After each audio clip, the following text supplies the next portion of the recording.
철도와 서울 지하철 노조가 내일 동시 파업을 예고한 가운데 노사가 막판 교섭을 벌이고 있습니다.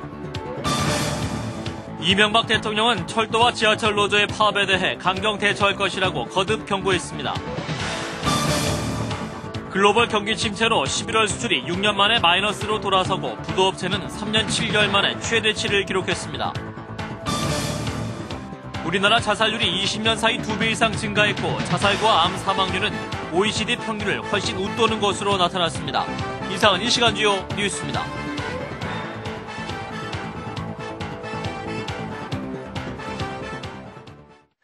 시청자 여러분 안녕하십니까? 내일부터 총파업을 예고한 철도와 서울 지하철 노사가 이 시각 현재 각기 노사 협상을 진행하면서 막판 타결을 시도하고 있습니다. 이재웅 기자입니다. 파업을 하루 앞둔 철도와 서울 지하철 노사가 최종談判에 들어갔습니다. 코레일 노사는 오후 4시부터 제7차 본교섭을 시작해 쟁점 사항에 대한 의견 접근을 시도하고 있습니다. 철도 노조는 회사 측의 해고자 복직 검토 약속을 지키지 않고 있다며 공공철도건설과 임금 5% 인상 등을 요구하고 있습니다. 이에 대해 사측인 코레일은 명분 없는 파업을 철회하고 새로운 사장이 선임된 뒤 노사 협상을 재개하자는 입장입니다. 서울 메트로 노사도 협상에 들어가 막판 타결을 모색하고 있습니다. 계산해서 가지고 요구를 했습니다. 그런데 이것마저도 제대로 해줄 수 없다면 저희들은 내일 예정된 파업은 피할 수 없습니다. 오늘은 이제 마지막인 만큼 마음을 더 넓게 열고 원만한 타결을 이루도록 같이 노력을 해주시길 부탁을 드리고. 철도와 서울 지하철 노조는 오늘 밤 파업 전야제에 들어가 협상이 타결되지 않을 경우 서울 지하철 노조는 내일 새벽 4시부터 철도 노조는 오전 9시부터 각각 파업에 들어갈 예정입니다. 정부와 서울시 철도공사 등은 비상수송체제로 전환하고 파업이 시작되면 대체 인력을 투입해 출근 시간대에 수도권 전철의 100%를 운행하고 지하철과 연계된 시내버스의 막차 시간을 새벽 1시까지로 연장하기로 했습니다. CBS 뉴스 이재웅입니다. 이명박 대통령은 공기업이 불법 파업을 한다면 엄격하게 법으로 다스릴 것이라면서 철도와 지하철 노조의 파업에 강경 대처할 것임을 시사했습니다.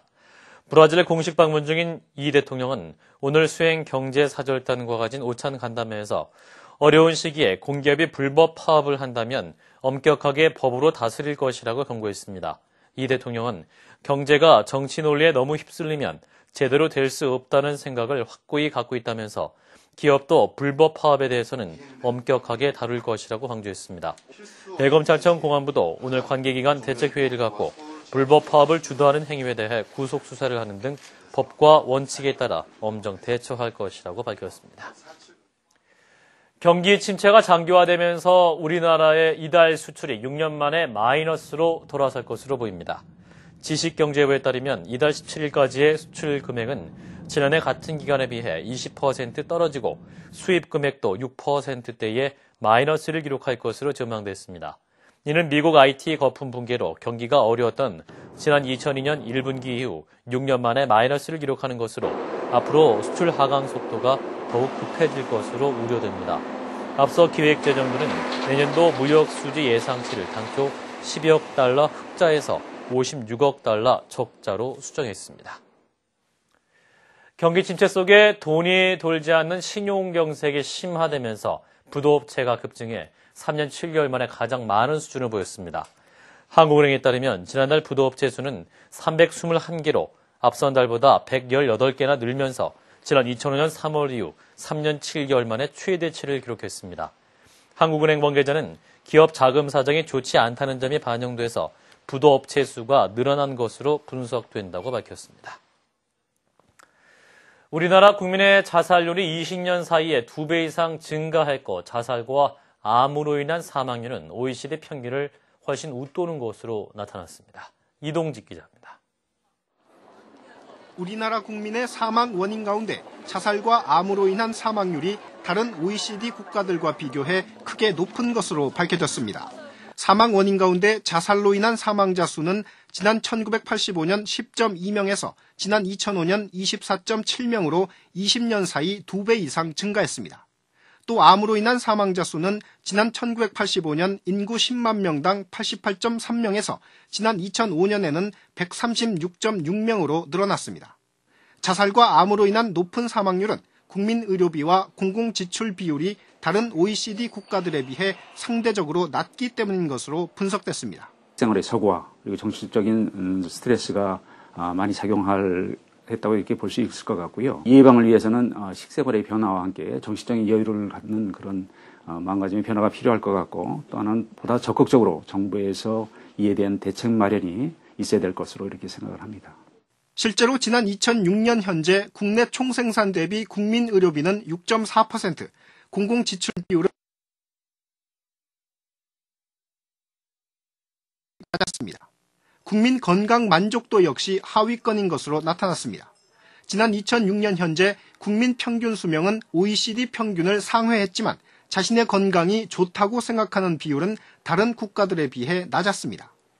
또 과체중이나 비만 인구 가운데 남성의 비율은 지난 2001년 32.4%에서 지난 2005년 34%로 증가해 일본보다 높았습니다. 아동 입양의 경우 지난 1987년에는 해외 입양이 국내 입양보다 3배 이상 많았지만 지난해에는 국내 입양이 해외 입양을 앞질렀습니다. 한국보건사회연구원은 오늘 국민의료비와 사망 원인, 비만 등의 국민보건복지 동향을 총망라한 2008년 지표로 본 한국의 보건복지 동향을 발표했습니다. CBS 뉴스 이동직입니다. 이르면 올해 말부터 자녀가 없는 신혼부부도 3순위로 신혼부부주택에 청약할 수 있게 됩니다. 또 청약저축이 12개월 이상 가입해야 청약기회가 주어지던 것이 6개월로 단축됐습니다. 국토양문은 이 같은 내용의 주택공급규칙 개정안을 입법 예고했습니다. 정부는 국민임대주택과 10년 임대주택, 소형 분양주택 등 신혼부부주택을 매년 5만 가구씩 공급할 예정입니다. 쫓겨난 고향 부탄으로 다시 돌아가길 18년이나 기다리던 난민들은 희망이 없는 난민촌에서 더 이상 아이들을 키울 수 없어서 눈물을 흘리며 유엔 난민기구가 주선하는 낯선 나라로 떠나고 있습니다. 권영률 기자가 취재했습니다. 네팔 동남부 다막의 벨당기 난민촌. 이른 새벽부터 사람들이 마을 입구로 몰려듭니다. 18년간의 난민촌 생활을 접고 미국으로 떠나는 이웃을 환송하기 위해서입니다. 그간의 고생을 떠올리며 떠나는 사람이나 남는 사람이나 눈물을 감추지 못합니다. 갑자기 하나의 민족, 하나의 국가를 내세운 부탄 정부에 의해 쫓겨난 지 어느덧 18년. 갓난아이는 청년이 되었고 장년들은 노인이 됐습니다. 그러나 부탄 정부는 고향으로 돌아가고 싶다는 난민들의 간절한 호소를 받아들이지 않고 있습니다. The government of Bhutan, what is playing now, there is a democracy system. It's only IWAS diplomacy maintained by the government of Bhutan. So it's very, what I say, unhuman activities, unhuman government. There is no feeling of sympathy towards the people. 이처럼 아무런 희망이 없는 난민촌 생활에 절망하고 있는 10만 8천 명의 난민을 안타깝게 바라보던 국제사회가 결단을 내렸습니다. 미국과 캐나다, 호주 등 7개 나라가 이들의 안타까운 처지를 고려해 재정착을 받아들이기로 한 것입니다. 지난해 이 같은 제3국 재정착 방안이 알려지자 부탄으로 돌아가는 길이 완전히 막히는 것 아니냐는 걱정 때문에 큰 반발이 일어났습니다. Individuals and groups that wanted to stop resettlement, instead of targeting individual refugees, they started targeting IOM buses. 그러나 난민촌의 불행을 자식들에게 더 이상 강요할 수 없다며 젊은 가장들이 호응하기 시작하면서 올해 들어 전체 난민의 절반이 넘는 6만 명이 재정착 의사를 밝혔습니다. हुन्छ कि अनि नानी हामीलाई पनि अलि राम्रो हुन्छ अब यहाँ हाम्रो घर छैन बारी छैन जग्गा छैन हैन त्यही भएर हामी त्यता जानको लागि सोचिरहेको 18년이나 기다렸지만 고향으로 돌아가지 못하고 미지의 세계로 발길을 돌려야 하는 난민들. 비행기 트랩을 오르는 발길이 무겁기만 합니다. CBS 뉴스 권영률입니다.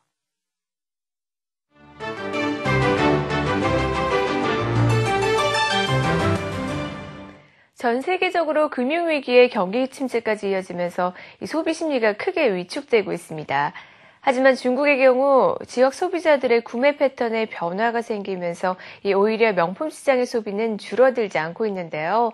중국의 성장 속도와 인구수를 감안할 때 최대의 시장이 될 거라는 분석도 나오고 있습니다. 명품 브랜드들이 들어선 중국의 쇼핑몰로 한번 가봅니다. 중국은 시장을 개방하며 명품 브랜드들은 대중 브랜드로 자리 잡고 있습니다.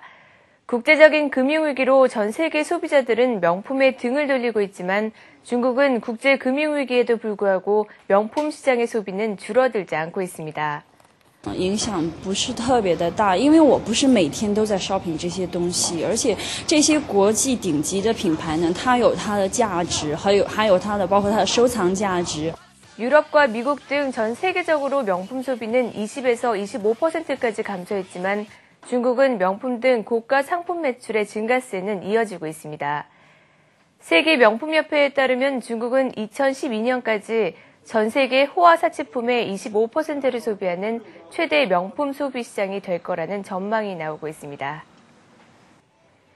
아르헨티나의 수도 부에노스아이레스 거리에는 탱고 복장을 한 수많은 댄서들이 모였습니다. 오케스트라 음악에 맞춰 춤을 추는 남녀는 그동안 갈고 닦은 탱고를 선보입니다. Y bueno, surgió esto, una idea brillante, que el año pasado hubo más de 8.000 invitados, gente que vinieron, y fue una fiesta realmente extraordinaria. 다음 달 아르헨티나에서는 지금보다 더 큰 댄스 페스티벌이 열릴 계획이라고 하는데요. 페스티벌에 참가하기 위해서 수천 명의 사람들이 아르헨티나는 물론 세계 곳곳에서 몰려들어 탱고 솜씨를 뽐내게 됩니다. 태어난 지 석 달 된 새끼 수마트라 호랑이 3마리가 호주 퍼스 동물원에서 공개됐습니다. 8살 암컷 호랑이와 12살 수컷 호랑이 사이에서 지난 8월에 태어난 새끼 호랑이들.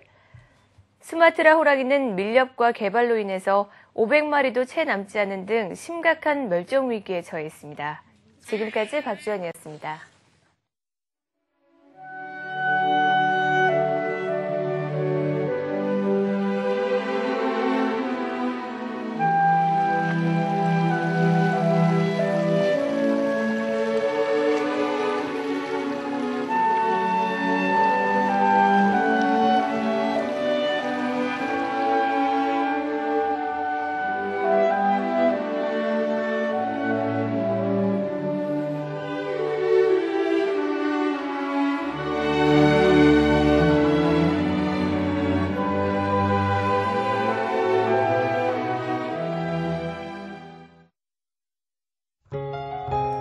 날씨입니다. 내일은 찬 대륙 고기압의 영향을 받겠습니다. 서울, 경기도, 강원도, 영서와 충남 북부 내륙은 약한 기압골의 영향으로 대체로 흐리고 아침에 서해안부터는 눈 또는 비가 시작되고 그 밖의 지방은 가끔 구름이 많겠습니다. 아침 최저기온은 영하 10도에서 영상 1도, 낮 최고기온은 1도에서 12도가 되겠습니다. 서울의 현재 기온은 영하 2.4도입니다. 이상으로 CBS 뉴스를 마칩니다. 고맙습니다.